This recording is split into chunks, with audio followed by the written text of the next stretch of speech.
Seguindo, irmãos, com a parte 2, nós agora vamos fazer aqui a fundamentação bíblica do conceito, de missão e reino de Deus. Essa parte muito importante para a gente entender a cosmovisão bíblica, a cosmovisão cristã. E esses 3 primeiros capítulos de Gênesis são fundamentais, são importantíssimos para a gente entender a ideia de missão e reino de Deus na Bíblia. Já vimos anteriormente, de que missão e reino de Deus, essa ideia, a Bíblia toda está embebecida ali desse termo, desse conceito de Gênesis e Apocalipse. E a base de tudo está aí nos 3 primeiros capítulos de Gênesis. Então, vamos ali pensar ali na base desse pensamento de missões na Bíblia, começa em Gênesis de 1 a 3. Então, vamos lá. Primeiro a gente vai ver em cada parte dessa aqui, com calma. Primeiro, Gênesis 1 e 2 vai trabalhar a ideia da criação, quando Deus cria todas as coisas. Em Gênesis 3, a gente vai ver ali o desenvolvimento da queda, da queda do primeiro casal. E depois, em Gênesis 3,15, que os estudiosos chamam de proto-evangelho, de Gênesis 3,15 em diante, nós vamos ver a história da redenção, ou a redenção na história. Daqui a pouco a gente vai mostrar um gráfico do livro do Chris White, para a gente ter essa ideia de criação, queda, redenção. E por último, eu botei por fora a ideia de consumação. É quando se dará o fim de todas as coisas e nós teremos a consumação do reino de Deus definitivamente. Então, criação, queda, redenção. Então, a Bíblia, ela narra de Gênesis a Apocalipse essas 4 fases. A criação, Gênesis 1 e 2, queda, Gênesis 3, Gênesis 3,15 até Apocalipse 21, que narra ali a história de novos céus e nova terra, já falando desse processo de consumação, de redenção e consumação também. De Gênesis 3,15 até Apocalipse, história da redenção, e também, como em Gênesis 21, que narra a história da consumação. Okay? Então vamos observar aí pelo menos, criação, queda e redenção. Falar mais sobre esses 3 elementos para a gente entender a ideia de missão. Primeiro, criação. Observe do capítulo 1, versículo 31, a Bíblia diz o seguinte: E viu Deus tudo quanto tinha feito, e eis que era muito bom. Então pense comigo, tudo o que Deus faz é bom. Isso é importante, essa ideia de tudo o que Deus faz é bom, isso é muito importante para a gente entender e prosseguir aqui na compreensão das nossas aulas. Então ele criou céus e terra. Então a terra, a natureza, como matéria, essa natureza criada também é boa, tá? Então tudo que Deus faz é bom. Então, observemos o seguinte, que ao criar, sempre quando Deus criava ali, em cada dia, ele imprimia o seu selo na criação. E qual era o selo? Bom, muito bom. Gênesis 1:31 diz que é muito bom. Então, na criação, o que Deus faz é declarar a sua intenção para a humanidade, para o primeiro casal, para o homem.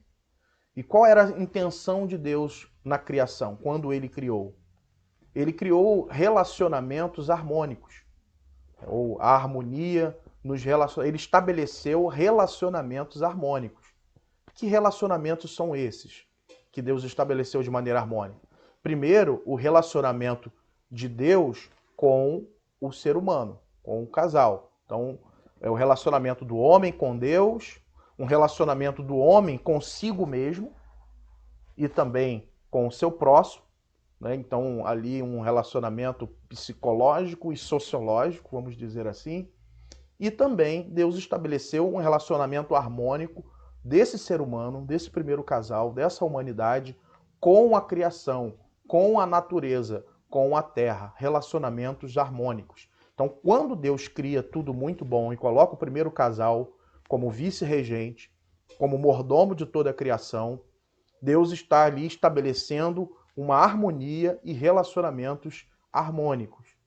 O que acontece? Deus então age no seu ato de criação, ele age de maneira direta em toda a natureza e todo o cosmos. Mas ele também decidiu ali na criação, ao criar o casal e colocá-los como mordomo, ele decidiu também agir no mundo de maneira indireta, por esse envolvimento e por essa responsabilidade humana no mundo, na natureza. Então Deus age de forma direta no cosmos, mas de maneira indireta pelo envolvimento da humanidade do primeiro casal. Assim, por isso que nós temos que vemos na Bíblia que o casal, né? E eu falo casal quando fala a imagem e semelhança de Deus, não está no homem isoladamente nem na mulher isoladamente, mas na humanidade, no casal. Então, feitos à imagem e semelhança de Deus, eles, o primeiro casal, tem um tipo de senhorio sobre a terra.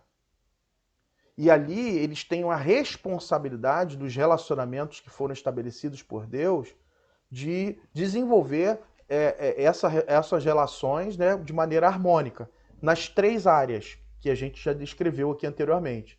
Eu chamo de, primeiro, da área pessoal, que o casal deveria nutrir um relacionamento harmônico e pessoal com o Criador, e ali o versículo de Gênesis 3:8 narra muito bem, porque o Senhor passeava todas as tardes para conversar com o casal.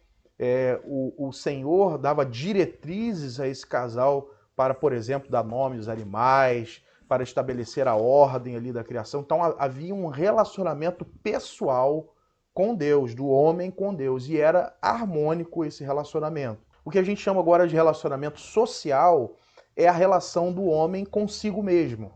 É a relação do homem com o seu semelhante. E a gente observa em Gênesis 2:24, quando ele institui o casamento, né, o homem deixará pai e mãe e se unirá à sua mulher, e eles se tornarão uma só carne. Esse estabelecimento é um estabelecimento de harmonia, de relacionamento entre os seres viventes ali, entre os seres humanos ali presentes na criação. Então Deus estabeleceu um relacionamento harmônico pessoal com ele, um relacionamento pessoal, um relacionamento social no sentido do ser humano com o seu próximo, e também um relacionamento cultural ou ecológico, né? Um relacionamento ecológico, ou seja, o relacionamento harmônico do ser humano com a criação. E Gênesis 2:15 mostra bem esse relacionamento que o homem tinha de mordomo da terra. O Senhor Deus colocou o homem, né, no jardim do Éden para cuidar e cultivá-lo. Se a gente pegar outros versículos aqui, vai ver o domínio, né, mas um domínio responsável. Né? Então, a relação do homem com a própria criação. Vamos ver aqui desdobramentos práticos em relação a essa. A gente está falando apenas do aspecto da criação. Daqui a pouco a gente vai falar da queda. Então vejamos os 3 relacionamentos estabelecidos por Deus, né? O relacionamento harmônico com Deus, com o próximo e com a criação. No relacionamento harmônico com Deus, o homem recebeu de Deus, na criação, a responsabilidade de manter a comunhão com o Criador em um vínculo de amor e vida. Van Groningen, né, página 92. Então, Van Groningen aqui vai dizer que a comunhão com o Criador representa ali, simboliza esse relacionamento com Deus, né, de uma comunhão, de uma interação, de envolvimento, de conversa com Deus, de respeitar as ordens de Deus, obedecer às ordens de Deus. Então, algo que era pessoal, ali um relacionamento pessoal e comunhão com o Criador. Num relacionamento harmônico com o próximo, ele é simbolizado, já falamos, pelo casamento. Gênesis 2:24. Simbolizado pelo casamento, porque Deus determinou que o homem se relacionasse consigo mesmo. Desde que foi criado, viu Deus que não seria bom que o homem andasse sozinho. E ali criou a sua esposa e ali estabeleceu esse relacionamento entre os seres humanos, né? Um relacionamento harmônico com o seu próximo. E o relacionamento harmônico com a criação, com a cultura, que a gente já viu ali em Gênesis 2:15, a ideia de cultivar e cuidar. Deus determinou o homem que cuidasse da criação, né, como mordomo, e este mandato cultural, esse relacionamento com a criação, ele é simbolizado pelo labor, ou trabalho, né, de Gênesis 2,15, de sujeitar e cultivar a terra. Isso, sujeitar e cultivar a terra implica em responsabilidades econômicas, ecológicas, tecnológicas, estéticas, como arquitetura, arte, etc., como a gente vê o desenvolvimento disso tudo em Gênesis 4, de 17 a 22. O que eu quero dizer com isso? Olha que coisa interessante para a gente pensar aqui. Então veja que Deus estabeleceu, deu essa ordem ao homem de sujeitar a terra, de ter um domínio responsável sobre a terra. E cultivar a terra significa criar cultura, significa trabalhar para criar uma cultura saudável para a sociedade. E eu vejo dois propósitos nessa ideia de trabalhar para criar cultura, para cuidar da criação. Eu vejo, em primeiro lugar, de que o trabalho do homem, primeiro, glorificava a Deus, porque ele estava obedecendo à ordem de Deus, e segundo, visava servir o seu próximo, visava contribuir para o bem da humanidade. Deixa eu abrir um parêntese importante aqui para você, muito importante. Veja bem, a ideia de trabalho, às vezes a gente tem aquela piada de dizer o seguinte: para que Adão foi pecar? Depois que Adão pecou, agora segunda-feira eu tenho que trabalhar. Você já viu essa piada alguma vez? Então, a gente ouve muito essa piada, achando que nós trabalhamos porque Adão pecou. De que o trabalho é fruto é como se fosse uma consequência do pecado. Se não fosse pecado, nós não iríamos trabalhar. Isso é uma mentira. Por quê? Nós estamos falando aqui da criação. Ainda não aconteceu a queda. E vejamos que Deus já estabeleceu trabalho, a palavra trabalho, aqui para Adão. Adão já tinha um trabalho que foi dado por Deus. E aqui um autor interessante, que num congresso de missões, o CBM, eu estava ouvindo um autor que trabalha essa ideia de trabalho como missão, e ele estava fazendo ali uma análise exegética e falando que a palavra trabalho no hebraico, nesse sentido ali de Gênesis, a gente percebe que é a mesma raiz da palavra adoração.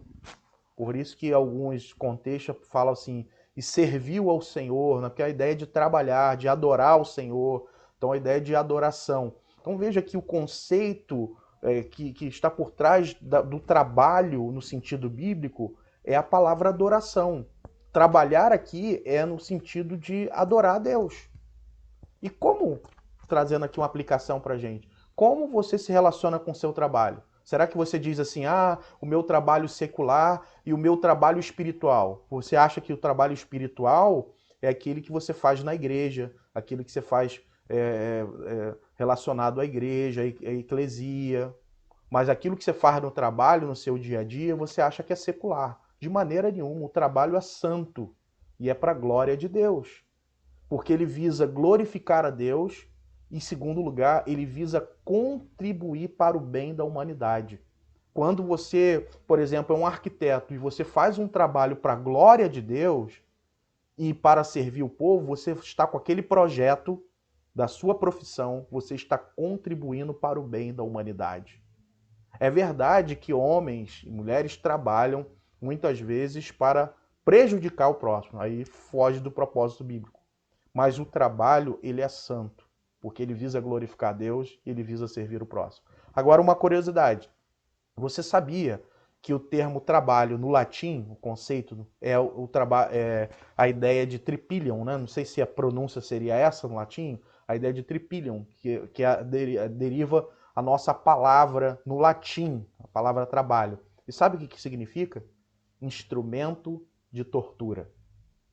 A pergunta que eu faço a você é o seguinte: a relação que você tem com o trabalho é uma relação de adoração ou é uma relação de instrumento de tortura?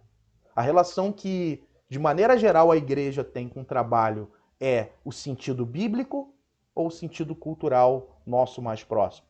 Certamente, essa pergunta é uma pergunta retórica. Certamente, irmãos, não precisa responder, porque a gente sabe que a maioria do nosso povo, a maioria de nós entendemos trabalho no sentido da nossa cultura. E nós não percebemos que a palavra trabalho, no sentido bíblico, tem um sentido de adoração, de serviço a Deus e de serviço ao nosso próximo, que contribui. Então veja, esse relacionamento que Adão tinha com a criação era de cuidar da natureza, ter um domínio responsável com os elementos da criação, né, com os recursos da criação, e criar cultura. E o que significa criar cultura? Criar tecnologia. É trabalho. É o arquiteto, é o da área da tecnologia, é a economia, é a estética, a arquitetura, é a arte, tudo. Desenvolvimento da cultura, da edificação, das plantações. Ou seja, todas as profissões, todos os trabalhos, né, intrinsecamente são bons pensando nessa ótica de contribuir para a humanidade. Tudo aquilo que não visa a glória de Deus nem serviço ao homem, a gente descarta, porque isso faz parte da queda que a gente vai ver agora na sequência da nossa história. Mas isso é muito importante a gente entender esses três relacionamentos que foram estabelecidos por Deus na criação. Um relacionamento harmônico com Deus, relacionamento harmônico com o próximo e um relacionamento harmônico com a criação. Vamos para a queda. A queda está lá em Gênesis 3:6, eu separei um versículo que diz o seguinte: viu a mulher que aquela árvore era boa para se comer e agradável aos olhos, e a árvore desejável para dar entendimento. Tomou do seu fruto, comeu e deu também a seu marido, e ele comeu com ela. Gênesis 3:6. O homem, então, aqui, e só também abrindo outro parênteses, lembrando que o casal é que vai pecar contra Deus. Também longe daquelas piadas dizendo que foi por causa da mulher que aconteceu a queda humana. Não, foi do casal. O Larry Crabb, no seu livro, né, um livro que ele fala O Silêncio de Adão, ele diz o seguinte: onde estava Adão quando Eva foi tentada? Certamente, se você ler o texto, você vai perceber que Adão estava ao lado de Eva, ouvindo tudo, e só vendo aonde aquilo ia dar, e ele se omitiu. Então ele cai, né? Omissão também é pecado. Ele está ali também compactuando com aquilo que aconteceu ali no jardim. Então o casal é que cai, né, que peca contra Deus. Então, quando eu falo homem aqui, eu estou falando da humanidade, né? Então, representados ali por Adão e Eva. Então a humanidade escolheu a autossuficiência. A queda é a ideia da autossuficiência. Seremos como Deus. Não precisamos mais seguir as ordens dele, vamos seguir as nossas próprias ordens. Nós temos a capacidade de fazer o nosso próprio trabalho, da nossa forma, da nossa maneira. Então essa separação de Deus, o homem escolhe ali a autossuficiência, dependendo mais dos recursos do mundo do que do seu Criador.